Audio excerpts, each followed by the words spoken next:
I have interviewed so many guests here on the Power Transformation podcast, and they all bring such a unique gift to this show in terms of their journeys and their stories of transformation. And today's guest is someone that's more than a guest. She is someone I can call friend.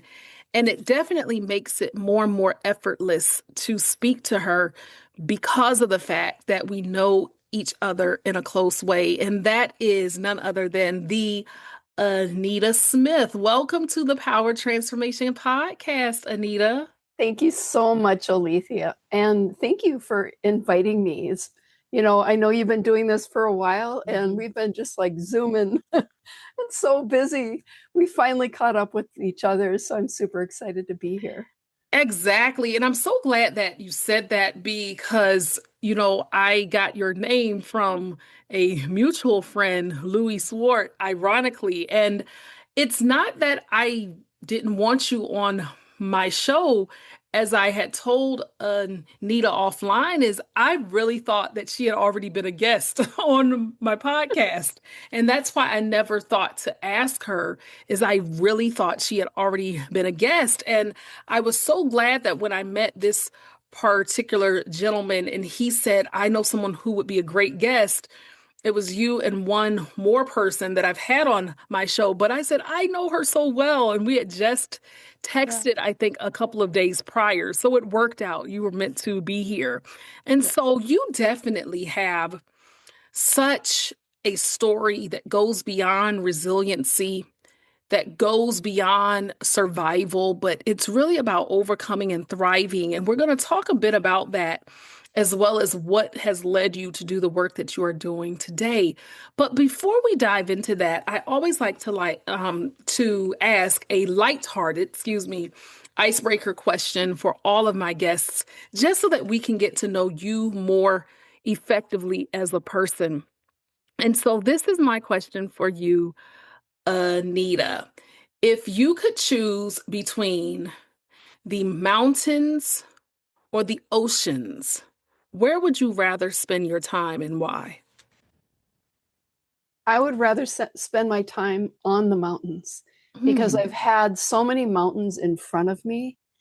And I think being up higher gives you a different perspective on life. It allows you to look from where you've came and where you're going. Now, the oceans are great because water has an ionic healing element to it. But even if I was on the mountain, I might be looking over the ocean. That's true. So it gives me options. Now, did you grow up in a place that had a lot of mountains? No, I grew up in North Dakota, which is flatland, and the sky is huge, which is another great thing about being on the mountain, right? It's very similar because the sky is just huge, and there wasn't really a whole lot in your way. But it's interesting you ask that because even without seeing a whole lot, of terrain in front of you or mountains or hills or whatever, it's funny how life can get, we can get in our own way and be our own mountain. So, yeah. And I like the way that you answered that both literally, but also there's a metaphor to it as well in terms of what life brings us and how we can even view life. And you certainly have had valley experiences and mountainous experiences throughout your life. And before we get into that, answer this question for us in any way that you are led to. But who is Anita Smith? Anita Smith is a warrior, is someone who has learned that you don't always need to listen, and it doesn't mean it's rebellion, but don't always take what people say at face value and really be able to be that person who can decide for yourself. Because I grew up in a narcissistic home and I live my life on other people's terms. So it's been a journey for me to become the person that decides independently what is for me, what's not for me. I'm a leader. I'm Mm, compassionate. I am someone who loves giving. It's funny you asked me this question, because I was just thinking about that the other day. It's like my greatest joy is giving. And as God blesses me, it allows mm, me to turn and pay it forward, right? mhm. And be able to do those things. But who is Anita? Anita is somebody who um, just loves people and Yeah. loves to see people succeed, who loves um, to grow. I love to learn. I'm resilient. I'm Mm, driven. There's just this fire inside of me that keeps churning and saying, go forward and do more. yeah. And not in a doing way, but just becoming way, right? Mhm. I was thinking about all the things that I've done in my life just over the last couple days, and it's like from A to Z. It's so wide. And Yeah. another thing about me is that I'm just not afraid to try. Mm, I'm not going to say, oh, well, that's not for me. It's like, no, I get curious. And it's like, mhm. I want to know, how does that work? And can I do that? And I'm willing to try. I love every bit of that. And it begs the question that I'm going to ask, was that always in you in terms of that spirit of wanting to try? Were there glimpses of that even in you as a child? Yes. In Yes. what ways? Well, I was the youngest of eight, so Mm. I Wow. didn't have much of a voice. Oh, It's like yeah. you're just told what to do and when to do it and how to do it, and it's just a whole lot of domineering over the top of you. But this flame inside of me that was just like, very adventurous, Hmm. and that part of me that I get to continue to bring back to life, about doing fun things and trying things, right? And I remember saying things when I was a kid, and they're like, "Oh, that's stupid. That's silly. Wow. What do you want to do that for? You can't do that." And it's like, hmm. So one time, my mom used to have us play, or she played piano, and she wanted us to sing at community events, and that was a big thing in where I grew up. And I remember this one time I had a microphone in front of me, Hmm. and I was just so intrigued by this microphone. And I scooted forward a little bit. And my brothers and sisters gave me such a hard time about that. They go, "You move forward." And because I couldn't hear just my voice, I was hearing them, but I couldn't hear me. And I got a little bit closer to it. I go, "Oh, that's what I sound like." So I was just very curious. I was very curious. Mm. I always love learning. I Yeah. always love growing in spite Mhm. of the things that I was told. Wow. So to answer your question, it was like, yeah, that was always in me. There was glimmers and glimpses here and there. And I didn't really know myself. I knew the projection of what other people were putting on me, but I didn't really know me. But I knew I loved Yeah. to learn. I love to try Exactly. things. When I Yeah. went to college, I was in art. It was a fine arts major. It was a marketing major as my secondary major. And this gentleman came up and said, "Hey, would you restore my carnival horse?" Well, I'd never Mm. done it before, but I knew my brother. Well, I grew up on a farm, so we had this shop that had all the tools you could imagine. And he just got into auto body painting. Oh. So I called my brother, go, "Hey, can you guide me through? I'm going to do this. I can make some money on the side." And so I did this. I only charged him $375. It was probably a $2,500 job, Wow. but I didn't know, you What a know? bargain. Yeah. Yeah, what a bargain. And here I'm sculpting and I'm reshaping the whole thing. And it was just a really cool experience to be Yeah. able to do it and to say, yes, I can. That Yeah, was cool. exactly. And that yes, I can is something that will carry you throughout your life and throughout your journey. And I want to take just a brief pause here. And in maybe 2 minutes or less, just briefly tell us what it is you do professionally to earn a living and how you serve people. Right now, I am uh, Well, I'm going to give you just a brief little history Yeah. stemming from my childhood. So, grew up in a narcissistic home, ended up in a highly volatile relationship as a marriage with my husband. He was a psychopathic level narcissist. And that was the turn of events that caused me to really lean into the sometimes can I, and giving myself permission to I'm going to do this. And Mm-hmm. so that was, led into a whole different realm of trying different things and trying to find myself and just really exploring. And, like I was talking about in college of, doing this carnival horse too, being a camp counselor and trying, a different job that was, I did microfilming. And I Mm-hmm. was so bored that I started to get a rhythm in my head and flip sheets through. And I was doing like 10,000 sheets an hour. And they're like, do you want a job? You're the fastest one we've ever had. And I'm like, no, I hate this. And I learned from doing different things that I didn't want to do the same thing every day. I was in communications, I was designing billboards, I was, selling trucks. I went into real estate and was helping to handle rentals until I finally I'm had enough of working for everybody else.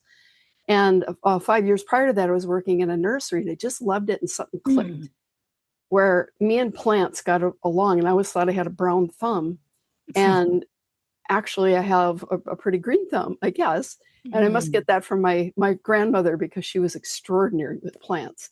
Wow. But growing up, it's just like I didn't know because I wasn't taught. So if I would have been around my grandmother more, I probably would have known a lot more, but I wasn't. Yeah. So I started a ground maintenance company, and that turned into a full-fledged landscaping company, and that turned into a demolition and remodel landscaping company, and then it turned into a full build. So we had all the aspects of Mhm. from a bare lot to building up the foundation to finishing it off with all the fine touches. And I had been also a union carpenter somewhere in between all that Mm. and did that. And then I worked for another construction company. And so I had all these skills, and it's like all this mosh pit Mhm. of experiences has created who I am today. And even, so to answer that question a little more thoroughly, Mhm. I help high achieving men and women who have gone through narcissistic abuse. Imagine that. But it's Mm. not about focusing on the problem, it's a focusing on the understanding of the behavior, Yeah. the Mhm. emotional mastery, being able to use high performance habits, and how we tie that all into our leadership. Because most high achievers overachieve and they get into overextension. They think they're going to have to prove themselves and perform and do all these things.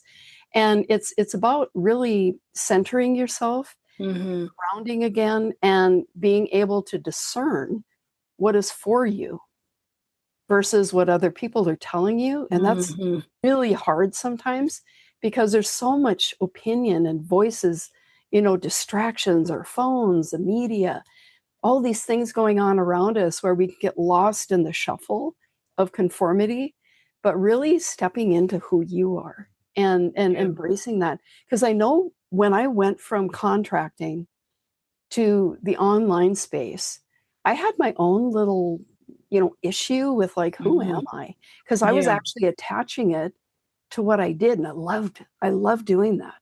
It's so fun running big equipment and designing houses and figuring out how we're going to do this efficiently and working together with other people.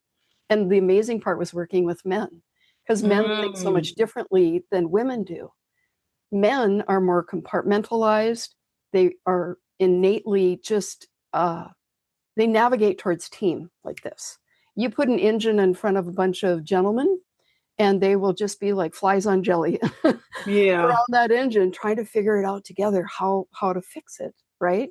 Or how it works. Whereas women, our community is much different. And so it was really an intriguing and unique position that I got to be in and experience. There's just so many things about that experience that Mhm. really allows me to work with men in this Mhm. level, because men have been desocialized or desensitized, I should say, because they're not allowed to express their feelings. Yeah. And And I think it's important to note too, there are a lot of women who are narcissists as well. And I wanted to hop in here. If you could tell us briefly, before we get more into the backstory of what led you to be who you are now, we use that term so much nowadays. Now, you've been doing the work and you know the studies and the research, and you're no rookie at this. But that term nowadays in 2026, narcissist, is thrown out so willy-nilly and just freely. And I think a lot of people truly don't understand what a narcissist is. You use it intentionally, you know what it means, you know the classifications of it, you know all of the ins and outs of it. But just tell us, Anita, define in your own words, in the most simplistic terms, what exactly does that mean when people say someone is a narcissist? Not how we feel about it, but what's the true meaning of a narcissist? if I was to do it simplistically Yeah. and say you're innocent, right? You have innocent thoughts, you're giving, you're compassionate, you're a sensitive person, and I'm the narcissist. And I'm looking at you and I'm like, oh, she is going to be so easy to get what I want, Hmm. because they target highly intelligent, highly talented. They're not targeting somebody that doesn't have skills or Hmm. knowledge, because they want somebody to make them look better. They want to borrow somebody's authority. And so they use subtleties. For example, I will like, oh, Alethea, you are the most amazing person. I'm going to love bomb on you and I'm going to tell Hmm. you all the great things about you. And I'm going to gain your trust. And then I'm going to get you to tell me your weaknesses. Because now that I have your trust, I have caused you to relax and you Hmm. feel free with that. And then when the opportunity comes, Hmm. I'm going to use that as leverage against you. Wow. I'm going to put you in a position to, be under my control in this way. I've seen this happen many times where someone who is a narcissist will go, "Oh, I've got that. I'll take care of that. Don't worry about that. Oh, you should ask me." And then it gets into this point of you feel like you need to speak to me first Uh-huh. before you do anything, as a way of asking permission. And then it escalates, right? If you don't respond, because now you feel like your identity is being violated, because you no longer are making your own decisions. You are no longer are speaking, your truth, because Hmm. now you are being under this highly critical environment that is being monitored. And the monitoring is so oppressive. Wow. And Wow. so as this escalates, now this is probably, lower to the medium side, but when this escalates, this can turn into domestic violence. This can Hmm. drive you into alcoholic abuse, drug abuse, because you're losing yourself. Hmm. And it's the only way, and that's a lot of the reason, and most people don't understand that all forms of abuse are under the umbrella of narcissism. Interesting. Yeah. Interesting. Is it possible for a person to have narcissistic tendencies, but not Mhm. necessarily be a full-blown narcissist? Yes, and even the Uh-huh. victims of narcissism have those tendencies at first. Uh-huh. Be highly critical, and it takes a reverse engineering. I mean, you have to unravel everything that's been tightened up right into this ball of Hmm. confusion and this ball of, and the victims are really, feel like an outcast. They feel rejected. They don't feel worthy. They feel Mm. they're questioning themselves all the time. It's just a psychological warfare, Hmm. emotional warfare. I Yeah. call it emotional imprinting. So Mm-hmm. where this comes from is when a foal is born, they are like a deer, right? A Mm-hmm. horse is like Yeah. a deer. They're a prey animal and they get scared. So when you rub your hands over them and you Mm-hmm. give them that safe space, then they become like a pet, like a dog. Like they're, hey, I'm here. They'll follow you anywhere, right? Yeah. Without imprinting on that foal, the response it later can, you can get kicked, they're going to run from you, going to do all these things. So in the emotional imprinting part, if we flipped it to the negative, it can be something that is just totally ingrained, and after a while it's cellular. It becomes Mm-hmm. like it's not so much in your memory and your nervous system are pretty tied together. But Okay. if I was to do something or say something or someone else, like you don't want to be, you're out of this relationship, and you get these flags that go up because it's somebody that's like trying to control you again. And your Mm-hmm. first instinct is to, you know, repel or avoid. And so you're being triggered, and that's what's being activated again in your body. And I want to pause you here because this is so loaded and you're giving such valuable information. And one of the things that I see in modern times now, I can't speak for around the world, but I know here in the US, and I say that only because this podcast has a global audience. And so narcissism and narcissistic abuse is everywhere. It's a global thing. But here in the States, for example, what I can say is I've noticed from my personal experience, more people clump narcissism in with romantic relationships. However, your story and journey is so interesting, Anita, because you experienced it in your childhood as well as in your first marriage. And so take us there in terms of you guide it as deeply as you want to go or not. But tell us about some of the incidents in your childhood where you saw this. Maybe you didn't have a word for it, but what exactly did it look like? How did you navigate that? And then for you to become an adult, fall in love, meet someone who had similar tendencies. Take us on that journey of your experience with narcissistic abuse. Well, my brothers and sisters are all narcissists. Oh my. And I remember when one day I came up to my mother and I'm like, was I adopted? She's like, why would you ask that? I said, because I'm not like any of my brothers and sisters. Even as a young child, I identified my indifference. And it's really interesting. I just ran across something the other day. I'm going to insert this here if you Hmm. don't mind. But in the Lakota, the Indian tribe, the Hmm. Lakota, they had what they called the Hayota. And the Hayota was an empath. And what they did is they, instead of like trying to, you know, push them out of the tribe or, separate them, they actually exalted the Hayota because the Hmm. Hayota was so sensitive, it could read what was true and not true. And Hmm. that is the superpower of empathic or highly sensitive people.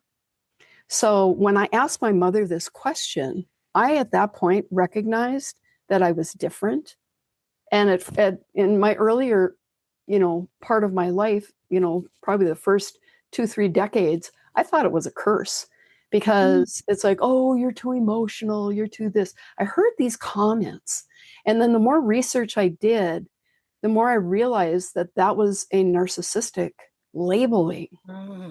that would be put on. There was other things like being kind of hung out to dry or Hmm. pushed in front of the wolves to battle your fights alone.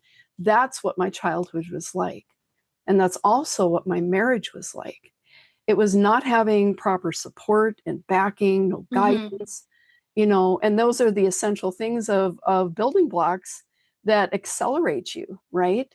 So in the tie-in between that, the things that I learned in some ways were a gift because I could identify.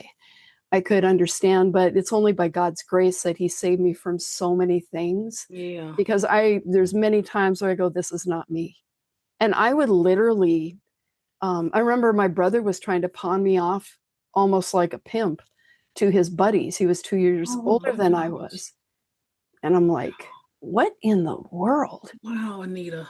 So the Mm. trust is the biggest thing. And I have an event coming up, and it's focused on trust. And that's a big part of emotional mastery, right?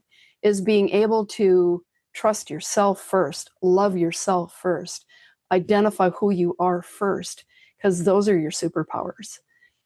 And so, even with you growing up in a household like that with narcissistic siblings, you end up in this marriage that is narcissistic as well. And Mm-hmm. I don't want to make an assumption, but I'm going to here is is it safe to assume that the love bombing and all of that started at first, and maybe there was something internally that was a little familiar, or were you totally blindsided by it? And how did that look? But also, more importantly, how did you gain the courage to finally walk away from that marriage? Because there are a lot of people who are in narcissistic relationships.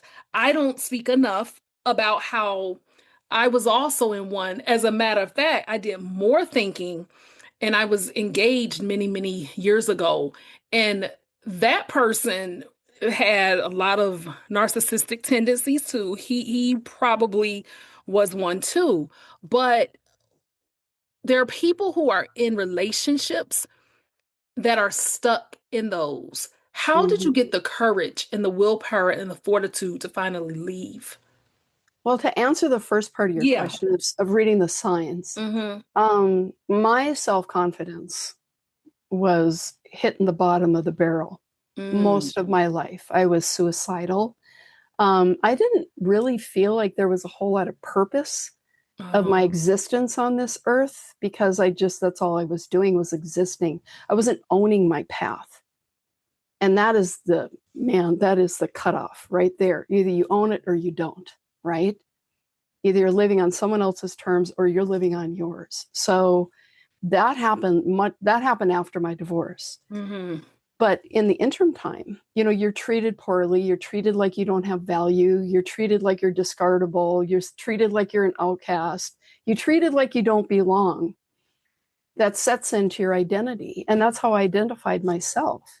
I remember a new girl came into school and she's like, "Oh, I thought you'd be the most popular person in school. You're pretty, blah, blah, blah." I didn't think I was pretty. Wow. And I didn't feel like I was popular, would have even like a chance at being popular. That's how Mm. low my self-esteem was. It hurts really to say that today, because now I'm kind of I honestly get into this beast mode. I need Yeah. like let the warrior out, right? Uh-huh. So getting into the relationship part. So, he saw me, highly talented, very intelligent, Yeah. and I was just a target. And that's what you attract when you don't know yourself Mm. and you have a low Powerful. self-esteem. Hmm. And a lot of people think that they're confident until it's Yeah. tested, Uh-huh. right? Uh-huh. Wasn't Yeah. that I wasn't functional. I was a high functioning, very low self-esteem person at that point. I would sing, I would do art, I would be creative. I was helping to run. I wrote a musical for the church, and it was like this wow effect, and it was all done and gathered people. I mean, I was functional, but I was broken on the inside, Wow. and I didn't know who I was. And then I started seeing, and this is so important, and I hope your listeners are Mm. really paying attention to this part, is really start noticing the signs, the signals, the little things that you get these checks right in your spirit where you're like, that's wrong. And what happens is we blow it off and we push it Hmm. down and we set it aside and we ignore it as if it's not important. But what if we started to really go, I'm going to question this now, and I'm going to look at this. and start, is this for me or against me? Because we live in a black and white world. There is no gray area. It either is or it isn't. It's up or down, forward or back, yes or no, right? Because if you're not 100% enrolled, you're what? You're not 100% enrolled, right? It's that 1% that keeps you stuck. And the same thing for yourself in a relationship. If you're not aligned, you're going either head on or you're going in opposite directions. You see what I mean? It's like one or the other. And really, really being defined and understanding that it really is that way. It's like Christ said, if you're not 100%, then you're lukewarm. And if you're lukewarm, he'll do what? He'll spit you out. Yeah. That's right. Because you're not 100% enrolled. And there's a story. It's a really cute little story, but very serious one. Whereas this gentleman was, the devil was in front of him and Jesus was in front of him. And Jesus like, come with me, you'll have everlasting life and no joy, all joy, no pain and suffering. And here's the devil. And he goes, it's going to take too long. You don't want to wait for all that. I can give you the money and the cars and the fame. And so he's looking at Jesus and he's looking at the devil and he sits on the fence. He goes, okay, I'm going to sit on the fence. That way I'm 50-50. And all of a sudden the devil walks up to him and he said, you're mine. And he's like, what do you mean? He said, I own the fence. So, exactly. Yeah. So getting into the relationship part, I was negotiating with myself. I was lying to myself that things were okay when they weren't. I was deceiving myself. I was believing the lies and the deception. And that was the biggest part that opened my eyes to say, I don't have a standard for what my life and the values that I stand for. So I wasn't standing, I was bowing to all of it. And that was a defining moment where I said, no more. So I was alone for 9 years. Wow. And that in that period, there were months I lived off of $20. And I'd moved out into the country because he had followed me and stalked me for 6.5 years. Wow. So I was making big, bold moves. I didn't have equipment. I didn't have anything, And the first winter that I was here was 40 below, real temperature in the wind. Real temperature. The wind chills was like 60 below. It was like being up in Antarctica. It was crazy. I'm from the South and the East Coast. And girl, I don't know how y'all do it in that kind of weather. It's not always like that, but that winter, that was like, and I think about this phrase, consider yourself blessed when you are tested. And I'm like, whoo, I must be highly blessed. That was a big I feel test, like that right? too. I feel like that. Yeah, but so I can honestly say God's been with me through this whole journey, guiding me and telling me, it's just a matter, are we listening? Exactly. Listening and obeying and doing. And that leads me to, gosh, time is flying and I could talk to you forever, but we don't have a lot of time left. But leads me to who you are now and the work that you're doing. And I know that you have been an entrepreneur for a while, but let's talk specifically about this work that you're doing now and the stages you're creating. You speak on multiple stages, you coach people, etc. What gave you that epiphany to say, yes, I have overcome this, I've healed from it. I'll just keep it, I'll keep it all to myself. That's not what happened to you. Instead, you said, I need to not only bring awareness, but I need to help people heal from this. What led you into doing the work that you're doing now, Anita? You're going to laugh. But when I shifted from going from contracting work into doing what I was, being called to do, I was getting excited to, because I was like, well, I don't want to be 70 years old and out, doing this. But God put a hard stop to what I was doing. And I was just, that's where I had that identity, like questionnaire, who am I really? And I was, in, I think, 5 different educational courses at the same time to get my online business going. And one of them was a video course. And one of my mentors in that said, well, we got to niche this down. We got to niche this down. And I was doing exactly what most every person does who's been in a narcissistic relationship. You go, I've got this. I'm over that. I've already dealt with this. And it's like, that's the biggest lie we tell ourselves. Because what the question she asked me, what are you an expert at? And I said, I'm an expert at construction operations from A to Z.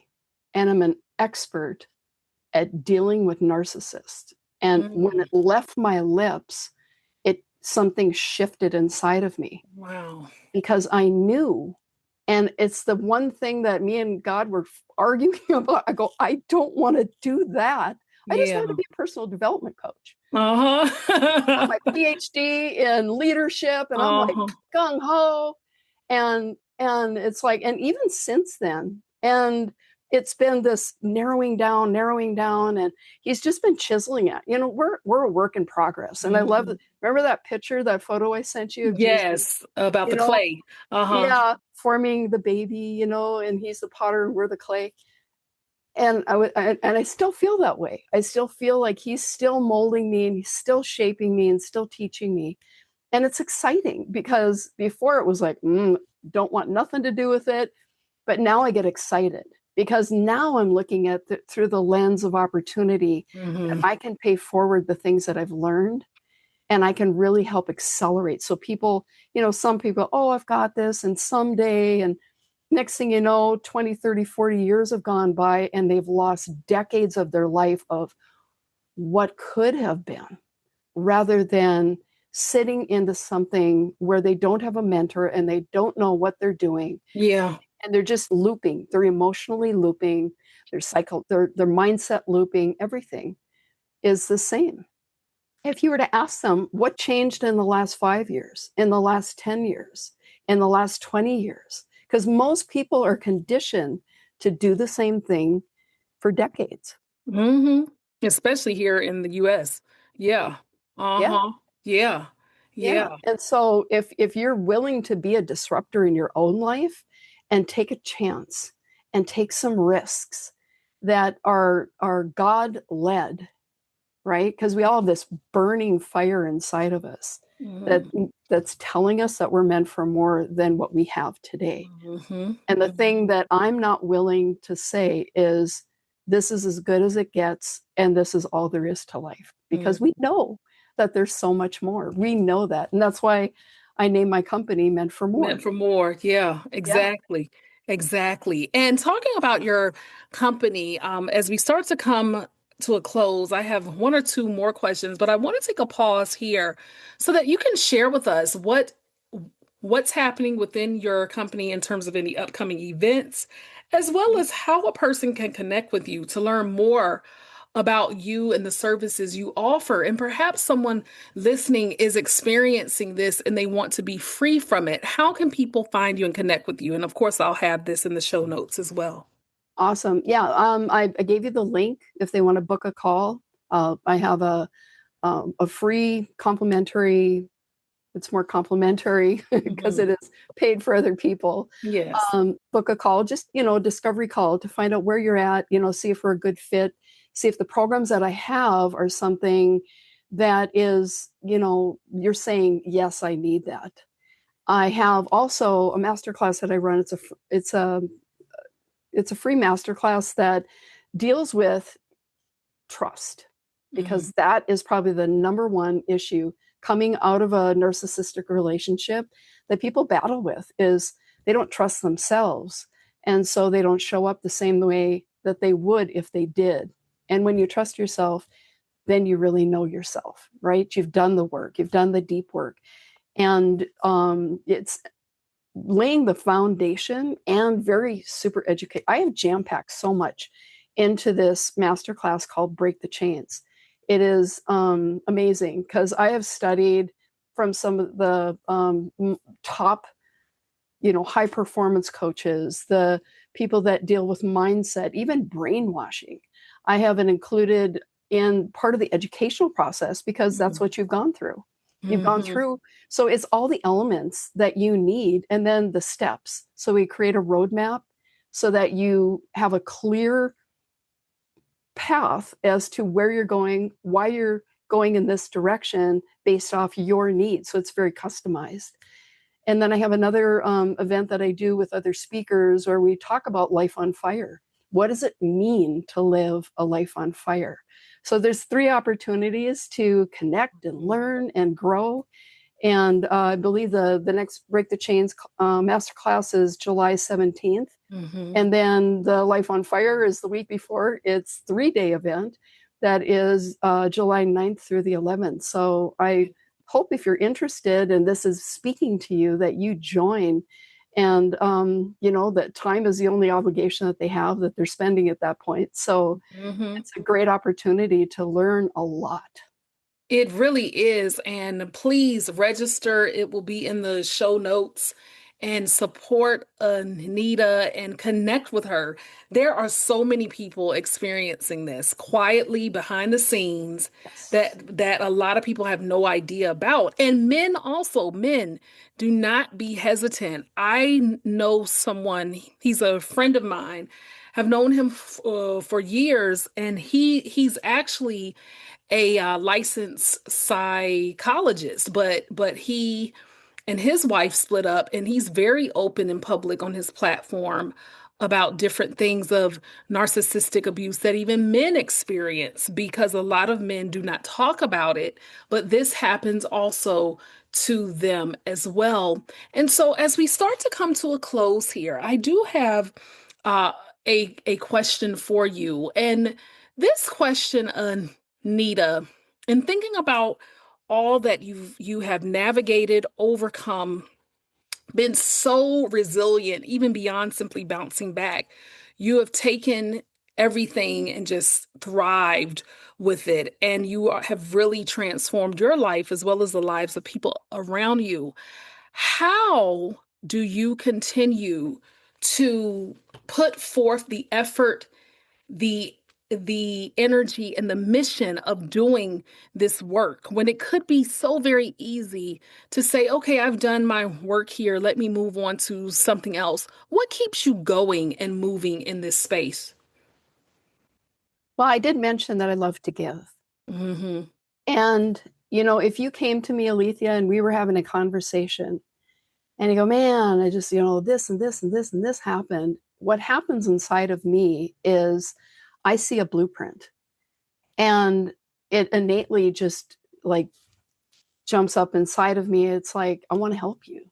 I want I want to show you what I know so Mm-hmm. I can keep you from making the mistakes that I made and do it in a simplistic way that's easy to understand and just lay it out Mm-hmm. so that you can benefit from this. Because what I'm looking for, honestly, I can't do this alone.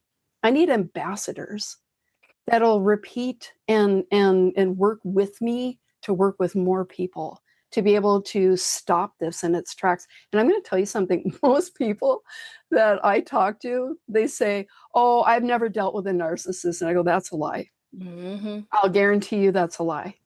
Because they're in the churches, they're in politics, they're in your job, they're your customers, they're in your family, they can be in your community. And it doesn't mean that you're supposed to be paranoid. It just means the more awareness that we have, even if you think you haven't been, this information is invaluable because people suffer in silence and Mm-hmm. they show up performing and putting on a mask and playing a part that isn't true to their true identity, right? And you want to feel okay. You want to feel acceptance, and we're built for connection. So being able to be honest, brutally honest with what is, and not be afraid to share what you've gone through is so healing. Even if somebody doesn't understand, and this is the beautiful part about getting into my community, is you're with people just like you who have gone through something similar or maybe even almost identical. And one thing I didn't touch on is the children, right? In a marriage situation and what they go through. and the ripple effects, right? So Mhm. this is why the awareness and knowing all of the information and being able to spot it and say, yep, I'm seeing things differently. And this is going to, and because I know, I can discreetly go and talk to somebody. Like I was working for someone and her husband was like a bear in a china cabinet or Wow. bowl. I mean, take your pick. And she would just like, it was like a beaten dog. And every time he barked, she would just be like, she would shrink. And My I go, goodness. are you okay? I said, if you ever need to talk, I said, here's my phone number. But it's just knowing somebody cares and that you're not alone is enough to give you hope. Hmm. Because Mm. some of these cases are extreme and just that's what fires me up. It's an Yeah. opportunity that God opened a door that I would have never thought to go through, and but he's showing me the importance of this. So my work I take very seriously. I'm very passionate about it, and I love seeing people smile again and being freed up. That is the biggest gift. I mean, there's no price tag you can put on that. Of course. And I love that for you, and I love the work that you're doing. And I like the fact that this was done out of obedience, not necessarily something that you wanted to just willingly do at first, but now that you're in it, you know that this is the space and the place that you have to be. And you have truly blessed my life, even getting to know you. I've spoken at one of your summits, and when I tell you they are power packed, informative, liberating, and they set people free and break chains. They certainly do. And you are a gift, and I'm very grateful for you, honored to know you and to love you. And I thank you for being a guest here on the Power Transformation Podcast. Thank you so much. Alethea, I feel the same way about you. I just you bring sunlight into my day every Oh, time, and you're such a gift. thank you.